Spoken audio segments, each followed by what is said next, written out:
heard about the importance of customers and how treating them well can grow our businesses, haven't we? But how do you do that? It's not as if a company will try to treat their customers badly, is it?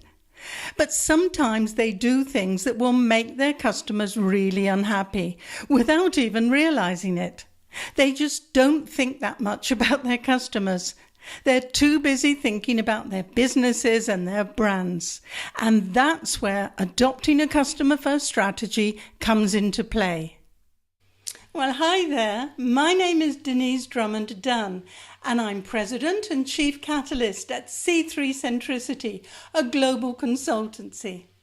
I'm so happy that you're thinking about adopting a customer-first strategy in your own organization. Now, it doesn't matter whether you work in a multinational, a large company, a small or medium-sized company, or even a mom-and-pop store. A customer-first strategy is essential for all businesses, all industries, and all brands. Now, before I go on, let me explain that I use the word customer for the people that buy and or use your products and services.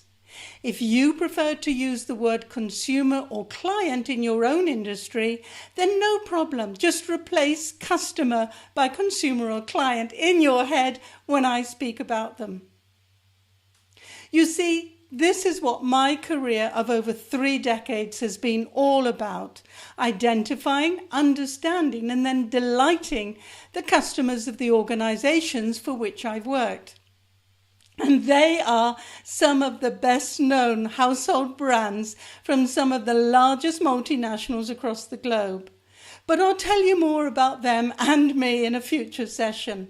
For now, I think we should take a look at the contents of this extensive and carefully detailed course about adopting a customer-first strategy so that you have a better idea about whether it's what you're looking for or not. It was Warren Buffett who once said it takes 20 years to build a reputation and 5 minutes to ruin it. If you think about that, you'll do things differently. In today's connected world, I would say that things get shared online in far less than 5 minutes. Negative reactions in particular seem to go viral in seconds. It seems that people love bad news, especially when it concerns big brands. Just think about the United Breaks Guitars incident, which happened over 10 years ago now, but is still remembered even today. I think that that's partly due to the fact that it happened to a music band, and not surprisingly, the event was turned into a trio of protest songs by Canadian musician Dave Carroll and his band Sons of Maxwell. Could United have avoided the incident? Of course. No one wants to see their luggage being thrown around or worse, dropped, and I'm sure United didn't encourage such behaviour. But they weren't customer-centric, so their employees didn't think about the guitar's owner, nor about just how fragile the article was. Unfortunately, United aren't alone. Even after years of talking about the importance of the customer for businesses, it's clear that most organizations forget the customer when they're in work mode. It's as if employees take off their customer hats when they enter their workplace. But we're going to change all that, aren't we? This course is going to give you the essentials of adopting a customer-first strategy, as well as the tools to put your customers at the heart of your organization. And you're going to get crystal clear about your company's strengths and development opportunities to satisfy and delight your customers. Over the next 14 sections and more than 60 sessions, you're going to learn everything you need to know to support your organization in becoming more customer-centric.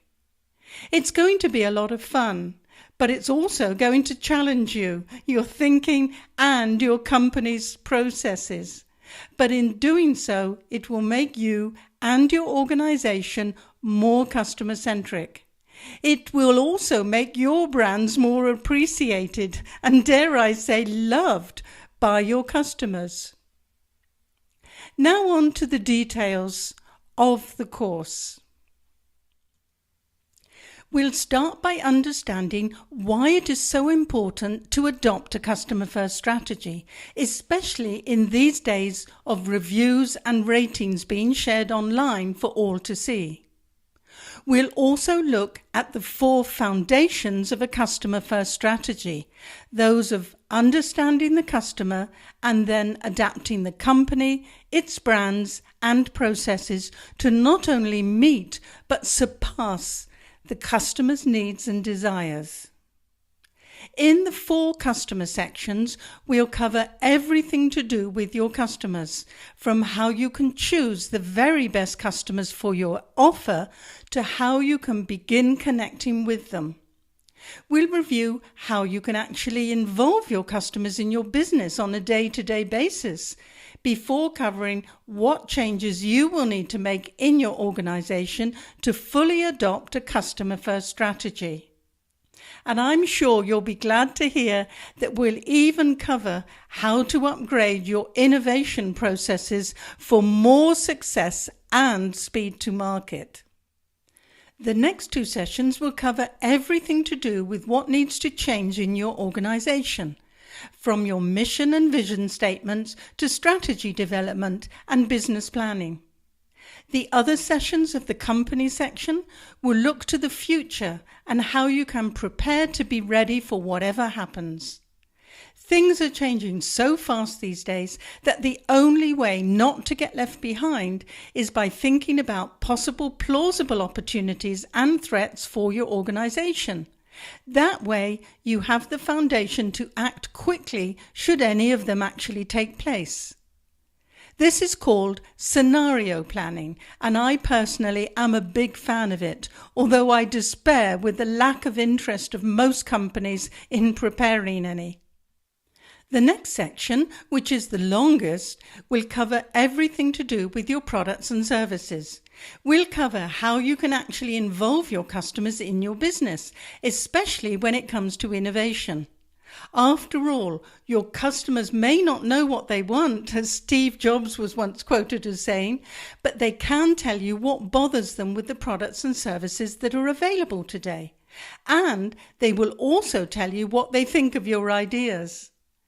They can share their opinions about their challenges in the categories you're interested in and what solutions they would be interested in having. Then having your customers as partners in innovation, it will greatly increase not only your speed to market, but also the likely success of your new product and service launches. We'll then look at building your brand image and equity. And because almost all companies and offers these days are branded with the corporate name, we'll also look about how to compare company and brand images, as well as how to follow the changes as you progress in your strategy. We'll end the products and services section by discussing KPIs, key performance indicators, to measure the progress of them. Not just the usual sales, shares and financial metrics, but also customer indicators to ensure that they too are increasing. Things like awareness, interest, loyalty and advocacy. The last 2 sections will be about information management and sharing. Collaboration is the name of the game these days, and not just with your customers. Most organizations have far more information in-house than they realize, so this section will be very useful for everyone. In addition, it will ensure that every employee will have the latest information about your customers and also how their own work influences retention, loyalty, and satisfaction. As Maya Angelou famously said, I've learned that people will forget what you say, people will forget what you did, but people will never forget how you made them feel.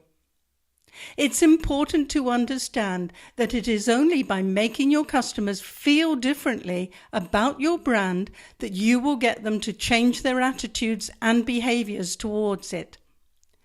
That's why a customer-first strategy is so important for all businesses, industries, and companies. We'll be covering a lot in this course, won't we? But it really is only the tip of the iceberg when it comes to adopting a customer-first strategy.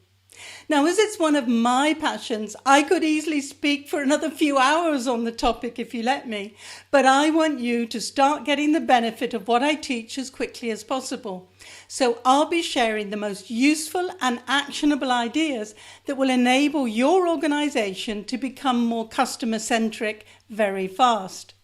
Once you've completed this course, you can always dig into some areas in more depth, and I'll be preparing follow-up courses so you can do just that. For now, it's time to decide if this course is for you. Is the content what you were expecting? I hope you think that it covers even more than you were expecting, as I always try to surprise and delight my students. I do hope that you decide to join me on this course about adopting a customer-first strategy, because I can't wait to share all my knowledge and my passion with you. So sign up today and I'll see you in section 1. In it, I'll tell you a little bit more about me, and I'll also explain what a customer-first strategy is and why it's so important to adopt if you want your business to not only survive, but also to thrive in these turbulent times of pandemics and retail upheaval and technological expansions. So, see you again soon in section 1.